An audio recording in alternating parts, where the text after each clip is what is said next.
Welcome back to Marvel Media Podcast, where we talk about all things media, especially Marvel. I'm Blake, and I'm here with my co-hosts, Alex and Josh. And welcome to our review of Avatar: The Way of Water. If you guys don't know, it's been out for a month, so we gave it plenty of time. I think Blake has seen it twice. I don't know about Josh. I definitely did not see it twice. I only saw it once. I don't know how I would have felt having to go to the movie again for 3 hours, but Blake did it, so I'm gonna be interested to see what changed because we mentioned it in our 2022 video briefly, but then since then Blake went again, so I'm curious about his second time going. So go ahead, Blake. Well, one thing I'd like to point out is I peed at almost the exact same moment in the movie both times, so I just thought everyone should know that much. I did. I thought I was a beta the first time, then the second time that scene was coming up, and I was like, damn, I kind of got to go piss again. Second time I thought it was interesting because I kind of focused a little bit more of like looking around the screen just to look at everything, as opposed to like the first time you're kind of more focused on like the actor talking or whatever you're supposed to be more drawn to. This time I was kind of looking around more. But overall, I think like, let's be real, James Cameron did his thing with this. Like visually, this movie looks stunning. Nobody's gonna get blown away from the plot, but I definitely thought it was better than I thought going into it. But the second time, I definitely kind of looked more around to pay more attention to visually how it all looked, and I just thought it was amazing. But I couldn't help but notice, Josh, you pointed this out. You said at times it kind of looked a little too hyper realistic, that you felt like you were in like a Halo cutscene or something. Yeah, when it like jumps up. Definitely times where I felt that. Yeah, definitely felt that at points, but overall, I thought it was definitely, visually at least speaking, it was phenomenal. Yeah, I gotta say, I was a hater of this movie even coming out. I refused to spend my own dime on it, so somebody else, they spent the money on my tickets. However, I gotta say, the movie definitely was more enjoyable than I expected it to be. And like the visuals, I did not expect it to actually like feel like there was a difference that much from the first one, but there definitely was. And like, you just mentioned earlier, the only time where the visuals kind of messed with me was when it kind of got to that hyper realistic. They jumped the frames up for an action scene to really focus on that shot, and it kind of felt more animated than, I don't know, like realistic CGI. I can't really describe it, but regardless, those scenes looked cool. I just think it's kind of more curious how they're going to do in the future films, because I feel like they're going to be able to make that flow much better, which is just, I just know it's going to look amazing. So honestly, after coming out of this film, I feel more excited to actually watch a sequel just to see what the hell they're going to do. Like, how are you going to top the visuals and even like the story overall? So, hey, coming out as a hater and then saying that I'm willing to see the sequel to it again, I'm impressed. Guy just keeps doing it. Yeah, I mean, like you said in the 2022 video, James Cameron, the guy knows how to make a movie, and he put people in seats. So, I mean, he has like he has 3 or 4 movies in the top 5 for biggest like box office. Yeah, so which is insane. Like, the dude knows how to make a movie, and I feel like what a lot of people wanted to do, or what he wanted to do, was pretty much do what he did to Josh just now, and he wants people to know what's happening next. That's why this movie is at almost $2 billion, because it was a 13-year gap. Now, me personally, I didn't feel like the first one was all that great. Now, for the time, yes, the special effects were amazing, kind of like how they are right now. Like, how the hell did they top that? And now we are in that point where we're like, oh shit, now I'm kind of on board and I need to know what happens next. And how does this motherfucker top it again? Because for the time, it was the high, like that was the bar. And then we had movies from 2009 to now, where you see the CGI getting better and better. And then all of a sudden he drops this and you're like, damn. Like, this is perfection, like at its finest. How the fuck is he going to top it again in 2 years? So I feel like that's why a lot of people went to go see this movie. Clearly, it already passed Spider-Man: No Way Home. And, it's like the first bigger movie since the whole pandemic. So Top Gun Maverick. yeah, in terms of the movie, yeah, well, I will get around to watching it. I have it on my list, Blake. Don't worry. But getting back to this movie in particular, I feel like overall the story was way more interesting than it was in the first one. It was more intriguing. Yeah. The action scenes were held a lot better. I felt like there was more action and less kind of like, I don't know. For me, the first one felt like it dragged on in certain points. This one, it definitely has that at times, but I don't know. I kind of like just sat down and just watched, and I was like, okay. You know what? Like the Sky people switching the avatars. Is that Blueface? Like to a next level at that point? Yeah, that's what I'm doing right now. Yeah. Okay. Hey, yo, what the fuck? So they spent majority of the time in the forest, and it was that tribe. And in this movie, they have to leave it because Quaritch is on their trail trying to kill Jake Sully, and they meet with the water people.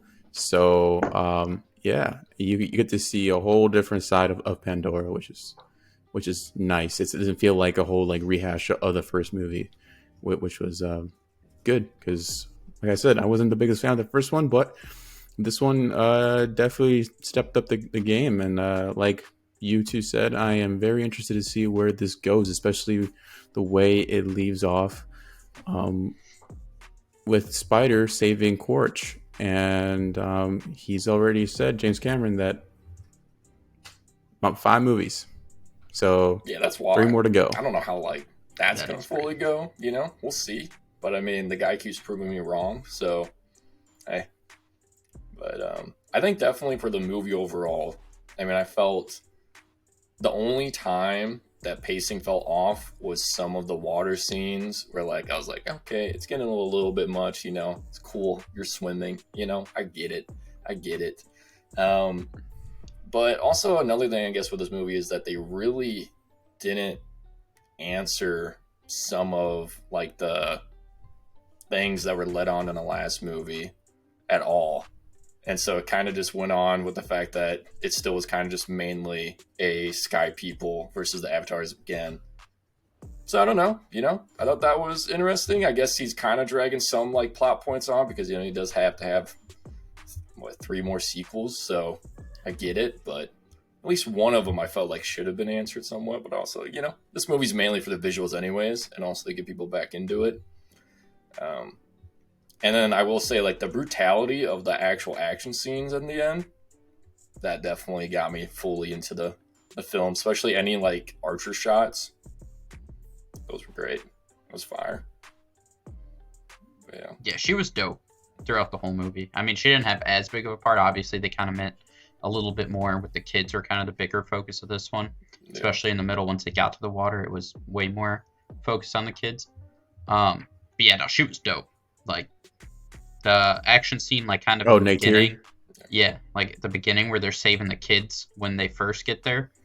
Like, she was cool in that. And then, obviously, yeah, like you said, that end battle scene, she was dope. But, yeah, no, overall, I think the plot of this one is better. And just overall, the whole story is better. And, I mean, I personally really did not feel like this movie dragged. Even seeing it a second time, I really wasn't moments of it that I was kind of, because like you said, even those water parts that might have felt a little drag, I was just like, this just looks so cool and dope that I was okay with it. Like, I was just enjoying it. So yeah, I was surprised by that. How about that the he was able time? to make this movie. It didn't feel like dragged on I really didn't. No. I thought it was, like I said, the parts like of the water scenes, I thought they were shot so well that I was like intrigued just looking at like, this looks so good that I didn't even care. Unlike other 3-hour-ish movies like Avengers Endgame that fucking suck the second time, and the third time's even worse, but they were able to actually make good visual effects, something Marvel doesn't know about. Spy Kids 3 coming soon. But so I really enjoyed this movie. I definitely thought it was better than the first Avatar, and like you guys said, I'm interested to see. I think 5 might be a little much. I think we're definitely going to get a little unless we get some new storyline plot stuff happening with But overall, I enjoyed the movie. Saw it twice, like James Cameron said I would. Respect. Yeah, I enjoyed it. I'd probably give it somewhere in like a 8.2, somewhere in that range. I feel like out of 10. That's fair. Okay. I'd probably give it like a 8 out of 10. Me personally, I will say it's not the fact that, you know, the water scenes dragged on for me, Josh. It was more that it was quite a bit of them. So it kind of became a little like, okay, we're having this kind of swim through the water again and again and again. That's kind of like, I kind of agree with you that at points it dragged on because it felt like it happened so often. So like towards the end, it felt like, okay, well, now it doesn't feel as special because it's just like the same thing all over again. Could have been shorter. I mean, the movie is what, 3 hours and 12 minutes long? I don't know. Maybe made it at least cut it off at like the 3 hour mark. I would have been fine. You know, that seems like a fair thing. Cut down like the swimming scenes, and I feel like it would have been better than what I think it is now. So 8 out of 10 is not bad. I think I had the first one more like at a 6.5. You know, so bigger improvement for sure. Yeah, I'd probably give it a 7.6 out of 10 just because I could, even though I said it wasn't that bad or, you know, I enjoyed it somewhat, I could just never see myself having a reason to rewatch it, you know, unless if like someone asked me, hey, you want to go see it in IMAX, then maybe. But other than that, like once it's out of theaters, I could see zero chance of me having a reason to see it. Then I don't know, Blake, since you especially watched it the second time. Okay, the final fight scene, right? Had everyone there, the sky people, also like all the water people, everything's there. But at the end, it was just the family versus the Avatar Marines. Where did everybody go? Why did like everybody disappear at the end? Like, did I miss something where they just dispersed, or did like straight up, is that like kind of a plot hole where they just backed off for no reason? Yeah, definitely a plot hole. There is no real reason that all of the water people shouldn't have just been gone. I mean, the marine people, most of them kind of died or got out of there on their boats, taken and out. then like there was some, right? And then there was some when Jake came back to save the kids. But yeah, no, all the water people that straight dipped. Like the one girl, the leader's daughter, who stayed on the rock with the dead brother. Like her parents, not once, like went to find her and like, wait, where's everyone else? And they're like, oh, they're on the boat, and they didn't decide to pull up and help or anything. Yeah, so no, that was definitely a plot hole that all the avatars were just like, I'm gonna head out. Personally, I didn't like how dark it was too at the end. Like when it got, I just did not like the whole fight was like in pitch black. I was like, I kind of went to dark really fast too in that scene. So I don't know. It did take me out a bit because I remember because I saw it with my brother and I was like, where did everybody go? Like, why did they just magically disappear? And then the only reference to there even being anyone else other than like the immediate family was with that girl staying with the brother. That was the only reference at all. Like no other animals, anything. And I was like, okay. I was like, all right. I guess they just were like respecting the 1v1, I guess. Definitely a plot hole. Yeah. So that's my only bad part, especially about the amazing ending. But yeah. I mean, I kind of get it. Like they kind of needed to do it for that 1v1. Yes. I guess, but it is just kind of weird. I will say though, the brother dying and like the mom's reaction and stuff was pretty fire. Like they got me to actually care in the story. I was like, damn, that sucks. And then she was all upset, and then he was like, you know, I need you to be strong. She just picked up the bow, and it was like, respect. They actually got me to care a little bit here instead of being like, whatever, damn, kid's dead, who cares? But yeah. So again, shout out them, writing and plot better than I thought. I think that's about it, unless anyone has any other closing thoughts here. Yeah. No, I mean it's on pace to hit 2 billion soon. I think it should hit it, you know, within the next couple of days. So we'll see when that happens. And I mean, do you guys have like a standouts from the movie that characters or actors? I would say, well, I don't know for characters, at least for first standout, just being the fact of those like high frame action scenes make me excited to see what they're going to do with that, because that's definitely them testing something out. Obviously, visuals overall, and then just the third one of them actually having some brutality and kind of like a family-ish like film, so that really everybody truly could enjoy it in the end. I thought the acting from Quarch, Stephen Lang, great. I mean, I did not expect him to come back as an Avatar, so that was dope. They can keep that villain going. Speeches, godly. Obviously not on the Thanos level or anything like that, but you know, it does this franchise. It does its job. Mm-hmm. Special effects, and then the music, like the soundtrack to the movie, really well done. Yeah. I did enjoy it. So, I mean, obviously, special effects, just everything with that, very clear and obvious. Everyone's going to say that. Like I said, Zoe Saldana, she killed it in her voice acting. She was phenomenal. And then one thing I think that was a little underrated was the ending. Wrapped it up quickly for a 3-hour, 12-minute movie. After the fight scene ended, they quickly buried their son. They went to the big tree, and Jake Sully was like, I have to fight for my family, and then that was it. So for a long movie, for them to wrap it up quickly, I think, unlike some movies, off the top of my head, Endgame, fucking last 20 minutes blew. But I just have to say, respect for a long movie to wrap it up like that is impressive. That's going to do it for this video. Make sure to like it. Comment down below if you saw Avatar 2, which you probably did. Made almost $1 billion.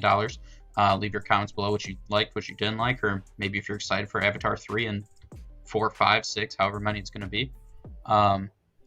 Make sure to follow along Apple Podcasts. Podcast version drops at the same time as this, and we'll see you guys in the next one.